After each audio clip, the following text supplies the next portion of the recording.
I always thought Christmas was supposed to feel warm, but that night, standing in my parents' living room, I felt every light in the house dim at once. My sister raised her glass, looked straight at me, and said clear enough for the entire family to hear, "Mom is leaving everything to me." The cheers that followed hit me harder than the words ever could. My parents didn't look my way. No one did. I didn't argue. I didn't break. I just turned to my dad and asked one quiet question, one that made his hand tremble and the entire house freeze. And that moment wasn't even the real beginning.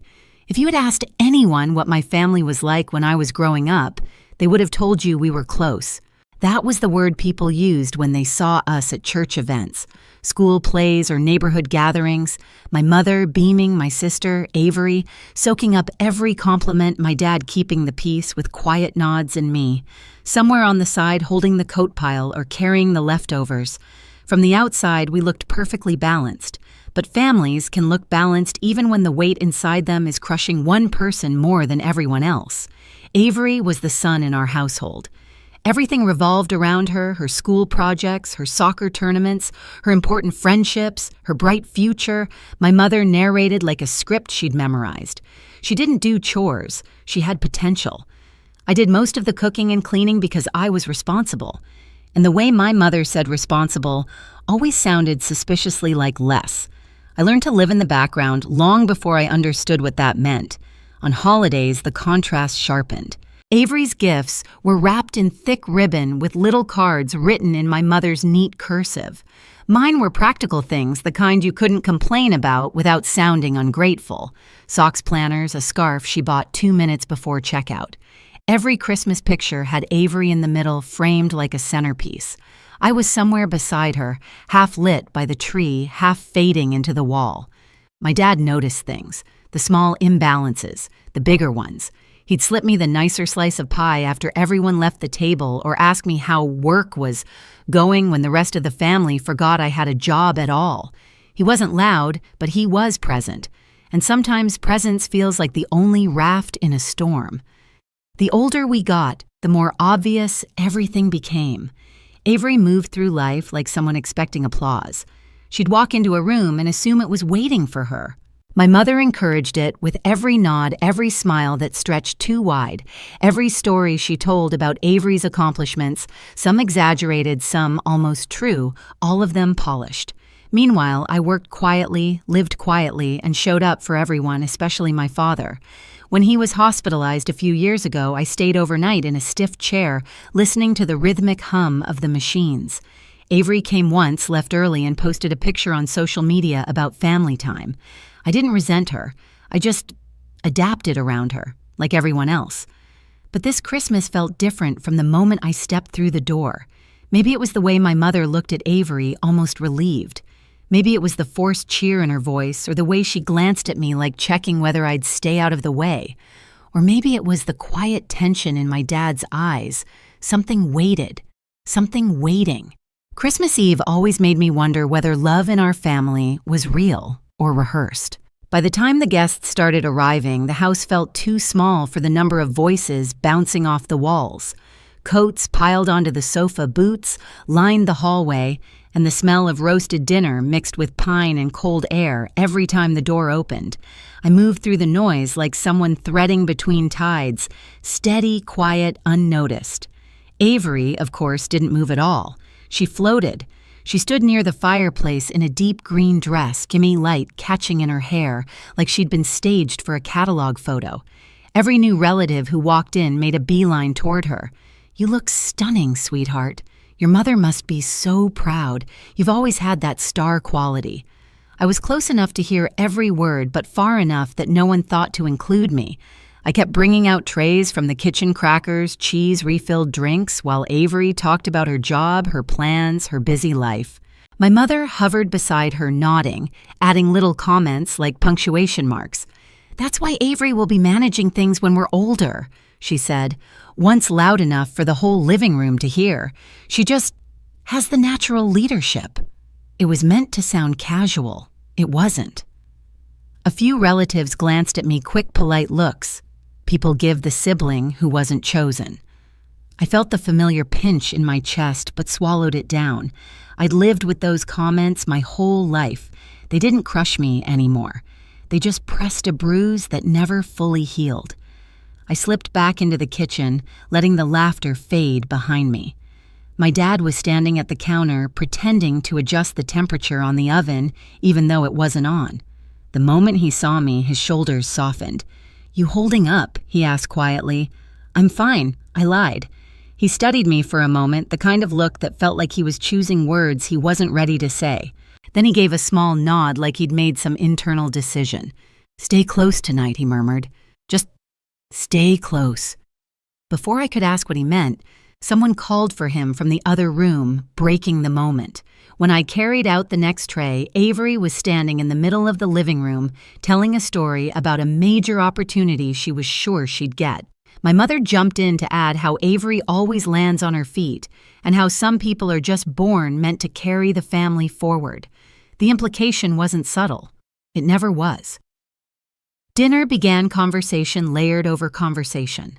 My cousin complimented Avery's dress. My aunt asked about her future plans. My mother announced at one point that Avery had the right temperament to handle family responsibilities. People nodded as if they already understood what that meant. The table felt lopsided, like all the attention was leaning to one side, tipping the rest of us downward. My dad met my eyes across the table and gave the smallest shake of his head, like he knew the balance was about to break. And it did, just moments later. Because even though I didn't know what was coming, even though I didn't know Avery was seconds away from detonating the night, my dad did. And that knowledge sat in the room like a quiet storm, waiting for the first crack. Dinner plates were still warm when the evening slipped into that strange lull, the moment between courses, when the room exhales, people lean back and conversations stretch into softer threads. But under it all, something in the house felt tight, pulled, like the walls were listening. My mother stood up to refill drinks, and as she passed behind Avery, she rested a hand on her shoulder with deliberate pride. "This is the year things really come together," she said. "Avery's ready to take on more. She'll be handling the important family matters moving forward." No one asked what that meant. They didn't need to. Everyone had heard versions of it before. Avery smiled like she'd been handed a crown. "Well, someone has to keep things running," she said, trying to sound humble but failing miserably. "Mom and I talk about it all the time. She trusts me. And why wouldn't she?" my mother added. "You've always been reliable." The fork in my hand paused midair. Reliable. It was the word she used for Avery today. The word she used for me only when she wanted something done without argument. An aunt across the table glanced at me, gave a sympathetic smile that didn't land. I wasn't sure whether she felt bad or just felt awkward. I excused myself and stepped into the hallway, needing a breath. The house was warm, but I felt cold, like the insulation between me and the rest of them had finally thinned to nothing. As I leaned against the wall, a memory surfaced uninvited. 3 winters ago, my dad had been in the hospital for a week. Avery stopped by once, took a picture of her coffee beside his bed, then left early because she had a dinner thing. I stayed every night half asleep in those stiff vinyl chairs, adjusting his blankets, learning the rhythm of monitors. Nurses would peek in and whisper, "You're a good daughter." My mother never once thanked me, but she thanked Avery for showing up when it mattered. Remembering that now made my eyes sting. I walked into the garage to steady myself. The cold air hit my face, clearing the fog. The same string lights my dad hung years ago still lined the shelves, small warm bulbs that flickered like they were holding on out of loyalty. He and I used to talk out here when I was younger, when Avery was too busy being admired to notice. As I stood there staring at the tools on the wall, my dad stepped inside. "You okay?" he asked. I hesitated. "Mom's making it pretty clear who she wants running things." He nodded, eyes softening. "She's been doing that for years." "I know," I said quietly, "but tonight, it feels like she's erasing me entirely." He exhaled slowly, like he'd been carrying the weight of that truth for too long. "Emily," he said, stepping closer, "you're not invisible.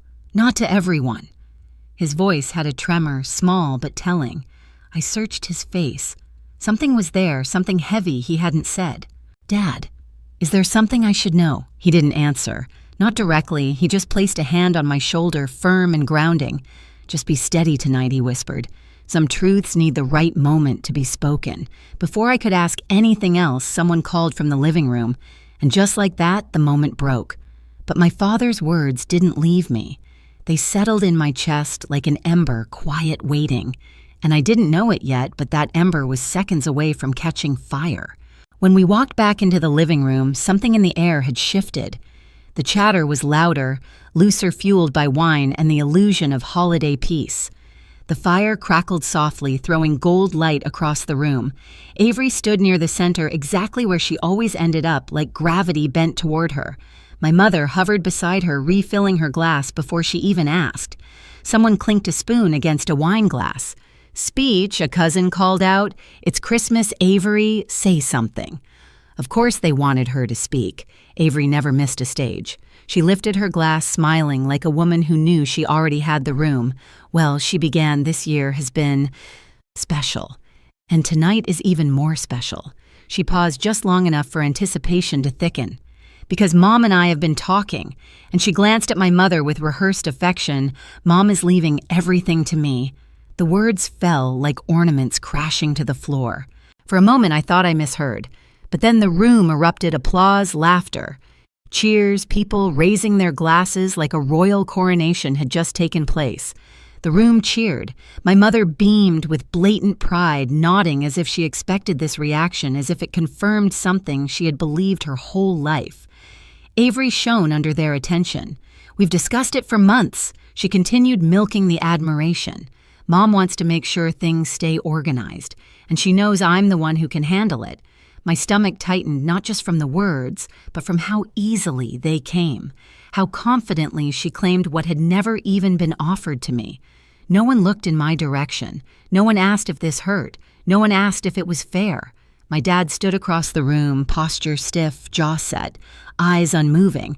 If the room was celebrating, he was the only still point in it, the only one who wasn't swept up in Avery's performance. My mother raised her glass again. "Let's toast," she said. "To Avery, the future of this family." Glasses touched. People cheered louder. My heart beat in painful pulses.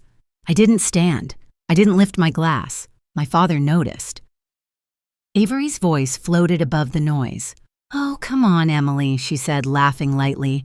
"Be a good sport. You know this stuff isn't your thing." There it was. The familiar dismissal dressed up as humor, the little jab that landed exactly where she aimed it. I looked at her, really looked at her, and something inside me went still, not broken, not shaking, just still. In that stillness, a dozen Christmases flashed through my mind, a dozen moments my mother pushed me aside so Avery could shine, a dozen times my father watched quietly, storing something behind his eyes, a dozen nights in the hospital chair when I held his hand while Avery updated her social media from a restaurant. And suddenly, the silence inside me shaped itself into one clear thought. Enough. I stood slowly. The noise dimmed around me like someone turning a dial. People noticed movement, heads turning. My mother frowned. "Emily, sit down," she whispered sharply. Avery smirked. "This isn't about you." But I wasn't looking at either of them. I turned to my father. "Dad," I said, voice steady, "want to share the real news." It hit the room like a dropped plate. His hand shook. It was subtle, barely visible, but undeniable. My father, a man who stayed calm in every storm, shifted his weight, eyes flicking from me to the guests to my mother. A tremor moved through his fingers as he reached for the envelope tucked behind a stack of napkins on the side table. Avery's smile faltered. "What news?" She snapped, the sweetness gone, her voice cracking at the edge. "Dad, what news?" The house fell silent. Every sound shut down at once. The laughter, the clinking glasses, even the crackle of the fire seemed to hush. The silence pressed in, thick and expectant. My father stepped forward. The envelope shook in his hand. "I wasn't planning to do this tonight," he said, voice low, carrying the weight of something long held. "But since we're making announcements—" My mother's smile stiffened. "What are you doing?" He didn't look at her, not once. He opened the envelope and pulled out a set of documents. "I updated my will months ago," he said, projecting his voice now, letting each word fall clean and heavy. Everything I own, my savings, my property, my investments, goes to Emily. Gasps sliced through the silence.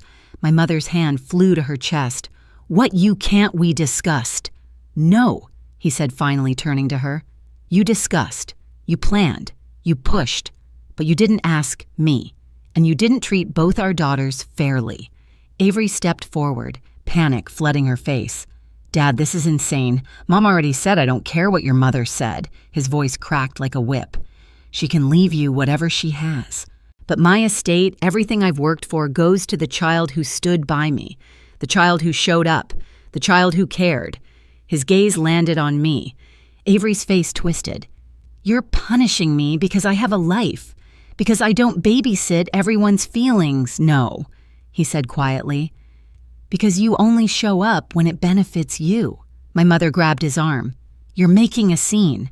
He shook her off gently but firmly. The only scene being made tonight is the one you two created by turning this family into a competition. Avery's voice rose frantic. This isn't fair. You can't do this. You can't just hand everything to her. Fair. My father's voice softened in the saddest way. You want to talk about fair? He looked at me again, and in that moment, the weight of every unspoken thing between us filled the room, the hospital nights, the quiet conversations in the garage, the way I had been present in ways no one else noticed. When he spoke again, his voice broke. One of my daughters treated me like an obligation, he said. The other treated me like family. Avery's mouth fell open. My mother stepped back as if the words physically hit her ear. No one moved. No one breathed. The silence cracked first, then everything else did. The shouting started almost immediately. Avery spun toward my mother, demanding explanations she clearly thought she was owed. My mother fired back, her voice sharp. Her pride shattered in front of the very people she'd tried to impress. Their argument tangled into a mess of blame and denial, each trying to rewrite the moment that had just unfolded. My father didn't say another word. He simply stepped to my side, placing a steady hand on my back, a quiet declaration that needed no audience. For the first time all night, I felt the ground beneath me stop tilting. Relatives avoided eye contact, unsure where to stand now that the room's brightest light had flickered out. Some nodded at me with an awkward sort of respect, like they were realizing they'd been applauding the wrong person for years. I slipped toward the front door, pulling my coat around me as the cold December air rushed in. Snow drifted under the porch light, soft and slow like the world outside. Had no idea my life had just split open in the best possible way. For the first time in years, I felt the cold and it didn't hurt. Walking down the quiet street, I realized something simple. Family isn't defined by who shines the brightest, but by who stands beside you when no one's watching. That night didn't break me, it finally set me free. If you've ever been treated like the invisible one, tell me your story below. I read every comment, and if this hit home for you, stay with me. There are more stories coming, and you won't want to miss the next one.